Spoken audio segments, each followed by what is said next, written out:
জীবন বন করে দেশকে দুর্গতির হাত থেকে রক্ষা করার জন্য শিল্পকে, কৃষিকে, গ্রামীণ জীবনকে, শহরের জীবনের অধোগতিকে, জাতীয় জীবনের সংস্কৃতিকে, এমনকি বিজ্ঞান ও কারিগরি শিক্ষাকে পর্যন্ত পুঁজিবাদী জুলুম এবং মুনাফা লোটার যে চক্কর এবং জাল তা শৃঙ্খল থেকে মুক্ত করার বিপ্লব।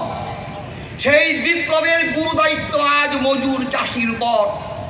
কমরেড শিবদাস ঘোষ বলছেন, বিপ্লবের গুরুদায়িত্ব, সমাজকে পরিবর্তন করবার গুরুদায়িত্ব, পুঁজিবাদকে ভেঙে তছতছ করে দিয়ে নতুন সমাজ প্রতিষ্ঠা করবার গুরুদায়িত্ব আজ মজুর চাষির উপর ন্যস্ত। মনে রাখবেন, তিনি বলছেন, এই বিপ্লব বাবুরা আপনাদের করে দেবে না। বাবুদের মধ্যে কিছু লোক বিপ্লবী আদর্শে অনুপ্রাণিত হয়ে আপন শ্রেণী স্বার্থ সম্পূর্ণরূপে বিসর্জন দিয়ে বিপ্লবের নেতৃত্ব দেওয়ার জন্য আপনাদের মধ্যে এসে আপনাদের জাগাবার চেষ্টা করতে পারে মাত্র।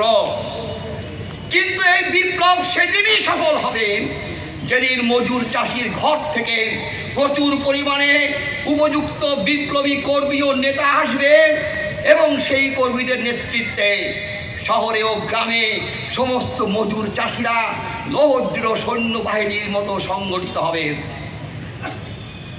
তার আগে পর্যন্ত বিপ্লবের স্বপ্ন নিয়ে আপনাদের চলতে হবে। বিপ্লবের আয়োজনের জন্য আপনাদের অমানসিক পরিশ্রম করতে হবে। তার আগে বিপ্লব হবে না, বিপ্লব বহু দূরে থেকে যাবে। কমরেড শিবদাস ঘোষ এই কি জিনিস, আমরা এগ্রিকালচারাল মার্কেটিং, সেই এগ্রিকালচারাল মার্কেটিংকে রিফর্ম করে we want to introduce a system which is pro people. জনগণের হিতকারী একটি পরিকল্পনা আমরা নিয়ে আসতে চাইছি। যে পরিকল্পনা বলল পিপিপি মডেলে হবে, পাবলিক প্রাইভেট পার্টনারশিপ। ৭৫০০ মান্ডি আছে, বড় বড় মান্ডি, দিয়ে দেবো আদানিকে, আম্বানিকে, টাটাকে, বিড়লাকে। দেশের মধ্যে ২৯,৯৩১টা হাট আছে, তারও পরিচালন ব্যবস্থা দিয়ে দেব। দেশের মধ্যে প্রায় ৮৪,০০০ ছোট ছোট হাট বাজার গঞ্জ আছে, তারও পরিচালন ভাগন সংক্রান্ত এই প্রস্তাব আমি পেশ করলাম আজকের এই সভায়। কিনে নাও কৃষকের কাছ থেকে, তারপর তুমি তোমার পাবলিক ডিস্ট্রিবিউশন সিস্টেম, রেশন দোকানের মতন দোকান খুলে তুমি সেইগুলো জনগণকে বিক্রি করো, জনগণকে বিক্রি করো, সস্তা দামে বিক্রি করো। তার জন্যে তোমাকে ভর্তুকি দিতে হবে কিছু। যদি ভর্তুকি দিতে হয়, তুমি ভর্তুকি দেবে, this is your responsibility. Comrade Shibdas Ghosh পুঁজিবাদী দুনিয়ার উদাহরণ তুলে তখন দেখিয়েছিলেন যে এইটা করবার জন্য সমাজতন্ত্রের প্রয়োজন নেই।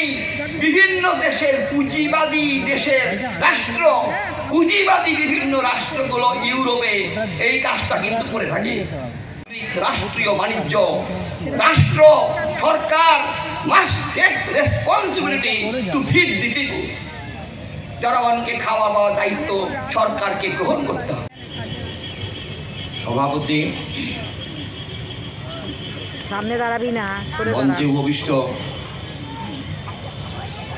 সর্বভারতীয় সহসভাপতি কমরেড শেখ খোদাবক্স। চাষিকে শোষণ করে মুনাফার পাহাড় তৈরি করছে।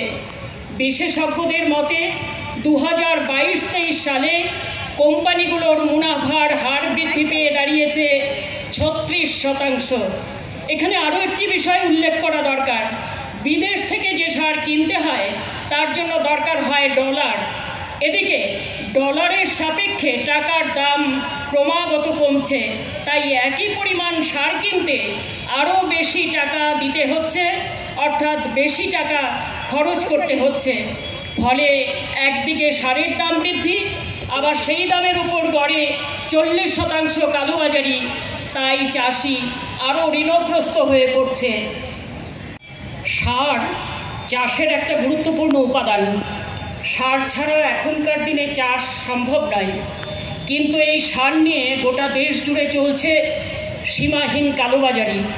কেন্দ্র ও রাজ্য সরকার এবং তার প্রশাসন এ বিষয়ে নির্বিকার। সারের এই ভয়াবহ কালোবাজারির বিরুদ্ধে এ রাজ্যেও চাষিরা তীব্র প্রতিরোধ আন্দোলন গড়ে তুলে কিছু দাবি আদায় করেছে। কোচবিহার, উত্তর দিনাজপুর সহ রাজ্যের জেলায় জেলায় AIKKMS-এর নেতৃত্বে প্রতিরোধ আন্দোলন সংগঠিত হয়েছে এবং কালোবাজারি অনেক অংশে রুখে দেওয়া গেছে। সারের দাম কি ভয়ানক গতিতে বৃদ্ধি পেয়েছে একটু পরিসংখ্যান দিলেই তা পরিষ্কার হবে। 2009-10 সালে টন প্রতি পটাশ MOP সারের দাম ছিল 4,445 টাকা। 2023 সালের আগস্ট মাসে তার দাম বেড়ে দাঁড়িয়ে 36,644 টাকা। ওই সময় DAP সারের টন প্রতি দাম ছিল 9,350 টাকা। 2023 সালে আগস্ট মাসে তার দাম বেড়ে দাঁড়িয়েছে 27,000 টাকা। অন্যদিকে গত 3 বছরে কেন্দ্রের BJP সরকার সারের ভর্তুকি কমিয়েছে 87,339 কোটি টাকা। 2022-23 সালে কেন্দ্রীয় বাজেটে সারের ভর্তুকি বাবদ বরাদ্দ ছিল 2,51,339 কোটি টাকা। আর 2024 সালে কেন্দ্রীয় বাজেটে সারের ভর্তুকি বাবদ বরাদ্দ হয়েছে মাত্র 1,64,000 কোটি টাকা। কী হারে সারের ভর্তুকি কমছে তা আমরা সহজেই বুঝতে পারছি।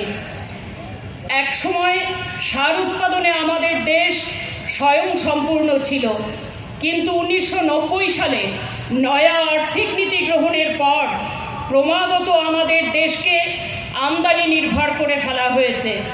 ফসফেট ও পটাশ সার এখন পুরোটাই আমদানি করতে হয়। এটা পুরোপুরি কর্পোরেট কোম্পানির হাতে তুলে দেওয়ার একটা নীল নকশা মাত্র। এই ভয়ঙ্কর কৃষিনীতি প্রতিরোধের জন্য আজ গোটা দেশ জুড়ে কৃষকরা সংগ্রামের ময়দানে অবতীর্ণ। ভারতবর্ষের 17 অনেক মানুষ এই প্রকল্প থেকে বঞ্চিত হচ্ছে। সুপ্রিম কোর্ট বলেছে কোন মজুরকে কাজ করালে দৈনিক কমপক্ষে 600 টাকা মজুরি দিতেই হবে। অথচ জব কার্ডে সরকারি কাজের মজুরি হচ্ছে মাত্র 213 টাকা। এই প্রশ্নে সুপ্রিম কোর্ট সরকারকে কিছুই বলছে না। শ্রমিকের মজুরির প্রশ্নে মালিক শ্রেণী যেমন সুপ্রিম কোর্টের নির্দেশিকা মানে না, আবার কেন্দ্র ও রাজ্য সরকারগুলো তা মানে না।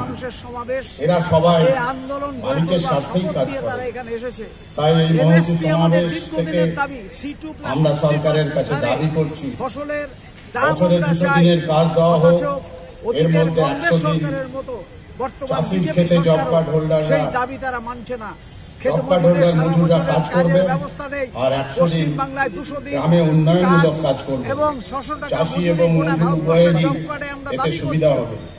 কিন্তু সরকার কোনো দাবি মানছে না। তাই আন্দোলন গড়ে তোলা ছাড়া জব কার্ড হোল্ডার মজুরদের দ্বিতীয় কোনো রাস্তা নেই। এ রাজ্যে এই আন্দোলন গড়ে তোলার লক্ষ্যেই সারা বাংলা জব কার্ডধারী মজুর সমিতি গড়ে উঠেছে।